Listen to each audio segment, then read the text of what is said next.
Iran missile లాంచర్లని ధ్వంసం చేశాం. Operation epic ఫ్యూరీలో టెహ్రాన్లో 3 చమురు డిపోలు కూడా ధ్వంసం చేశాం. పెను విధ్వంసం జరిగింది అన్నటువంటి విషయాన్ని ట్రంప్ స్వయంగా ప్రకటించుకొచ్చారు. ఎడతెరిపి లేని దాడులు చేస్తున్నాం, ఇరాన్ నాయకత్వాన్ని అంతం చేశామంటూ ప్రకటించుకొచ్చారు. ఇరాన్ భూమి మీద అతిపెద్ద క్యాన్సర్గా మారిందని ప్రకటించారు.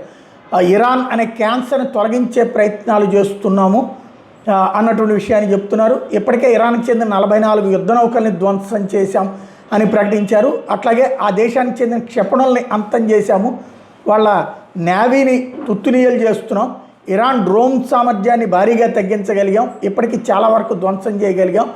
ఇరాన్ నాయకత్వాన్ని అంతం చేయడం ద్వారా ఒక రాక్షస సంతతిని అంతం చేశాం. ఇరాన్ అనేది భూమి మీద అతిపెద్ద క్యాన్సర్ కాబట్టినే ఆ పని చేస్తున్నామని ప్రకటించుకొస్తున్నాడు ట్రంప్.